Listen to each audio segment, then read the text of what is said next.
dan svima, nadam se da ste dobro. Htjela bih malo popričati s vama vezano za osobe od kojih ja najviše učim i što to, odnosno tko to meni pomaže da ja što više, što bolje razumijem svijet i perspektivu ljudi, djece iz spektra autizma. Jučer sam imala prilike da susretnem jednu mladu osobu koja ima visokofunkcionalni autizam, znači osoba koja radi, koja je završila školovanje, koja živi poprilično samostalan život i koje to izazove, obstacles, se ona suočava sa. I moram vam reći da provodeći vrijeme i radeći s ljudima iz spektra, s djecom iz spektra autizma, oni su moji eksperti. Od njih najviše učim. Naravno da je tu i znanost, i znanje, i fakulteti, i sve ostalo, ali ja vam najviše učim od osoba iz spektra autizma. Jedna od fascinantnih osoba, ja baš držim ovdje knjigu, ja bih vam onako preporučila od srca da je pročitate, od Temple Grandin, vjerovatno ste čuli za nju, ona je znanstvenica koja je 1986. godine objavila svoju prvu knjigu Label Autistic i javno progovorila o tome što to znači imati autizam, biti u tom spektru autizma, kako ona doživljava svijet, na koji način ona procesuira stvari, koji su njezini triggeri, koji su joj okidači, na koji način se snosi sa strahom, snosi sa osjećajima, sa društvom u kojem živi i tako dalje. Toplo vam preporučam ovu knjigu, imate i dosta videa na YouTube-u o kojima ona govori o autizmu.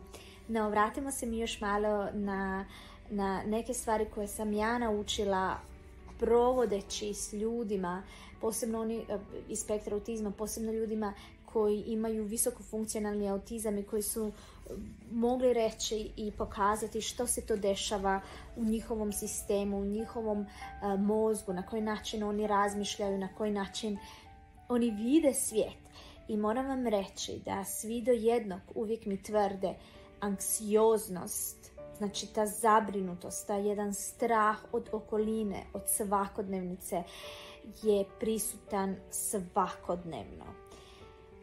I to je nešto što ja osobno vidim i kod djece koja možda nisu toliko funkcionalna, koja su na različitim levelima spektra. Ja to vidim svakodnevno, vidim taj strah, vidim tu anksioznost. I kad me pitate koji je najveći izazov autizma, nije to što oni možda se ne mogu verbalno izraziti ili što se socijalno ne uključuju ili što nisu razvili određenu vještinu.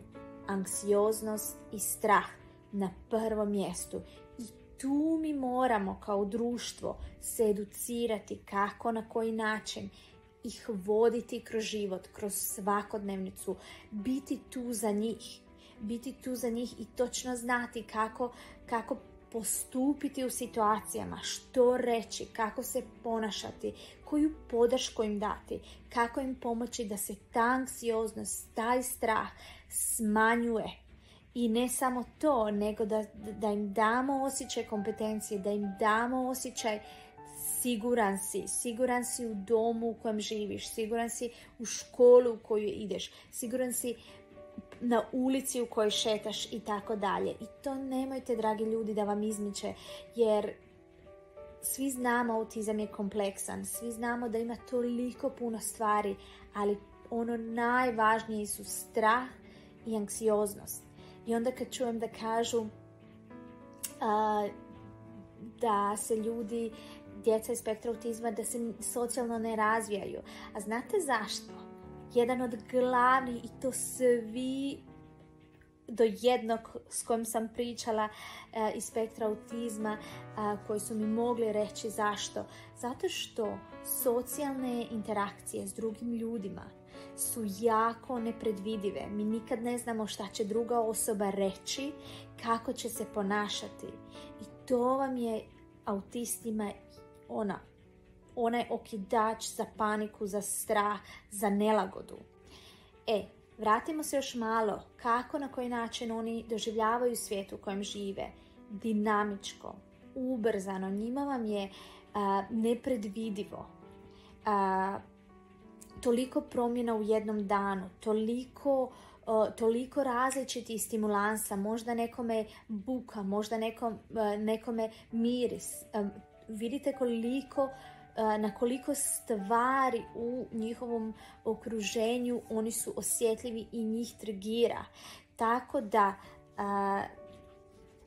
dragi ljudi, autizam je onako, ja ga razumijem i mogu vam reći da što više radim, što više pričam, što više boravim s ljudima iz spektra autizma, to ga razumijem bolje, to ga osjećam bolje.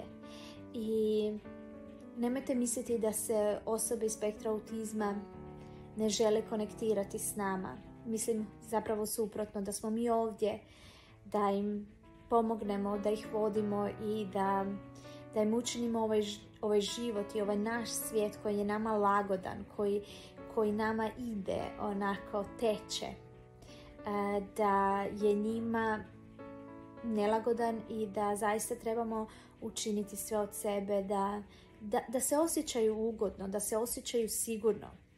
I znate šta, još jedna stvar, baš sam se nasmijala, čitala sam danas jednu knjigu i kaže isto iskustvo visoko funkcionalne osobe iz spektra autizma i kaže, ali obratite malo pažnje, autisti ne lažu. I sad objašnjava ta autorica, ona kaže kao kad mi neko kaže nice to meet you i obično kod ljudi čujete ono s druge strane, druga osoba će isto reći baš mi drago da smo se upoznali, nice to meet you. Kaže, ja iz spektra autizma, meni to nema apsolutno nikakvog smisla. Meni u tom trenutku, ako se na primjer skače na trampolinu, ja ću reći to, skače mi se na trampolinu, ono, nice to meet you, ako mi nije drago. Tako da oni su vam onako baš iskreni i kaže ona, mi ne lažemo, mi kažemo stvari točno onako kako se osjećamo u datom trenutku, ili ono što želimo ili ono što ne želimo. I tako da baš me to onako nasmijalo, ali istina, malo kad razmislite i o tome, istina. Eto, hvala vam što ste gledali ovaj video, hvala vam na svim komentarima, slobodno mi pišete u DM, slobodno pišete komentare. Ja se iskreno nadam da će vam ovaj video služiti i neizmjerno me raduje da imam tu priliku da dijelim s vama svoje iskustva vezano za autizam i ono što meni koristi, oni eksperti koji su meni najvažniji, od kojih ja najviše učim vezano za svoj rad. Tako da, eto, želim vam puno sreće. Ako imate bilo kakvih isto pitanja, slobodno mi pišete. Ako osjećate potrebu za edukacijom, slobodno pogledate i na mojoj web stranici www.učizamconnect.net. Isto možete pogledati i na web stranici RDI terapije kojom se ja intenzivno bavim, gdje treniram, educiram roditelje i edukatore na www.rdiconnect.com. Tako da, eto, danas ima dosta metoda, dosta solucija i ja uvijek volim reći, sve polazi od nas, odraslih osoba koji nismo u spektru autizma i koji možemo jako puno učiniti za njih, da se oni osjećaju sigurno, da se osjećaju kompetentno i dobrodošlo. Želim vam puno uspjeha u svemu što radite i vidimo se mi uskoro.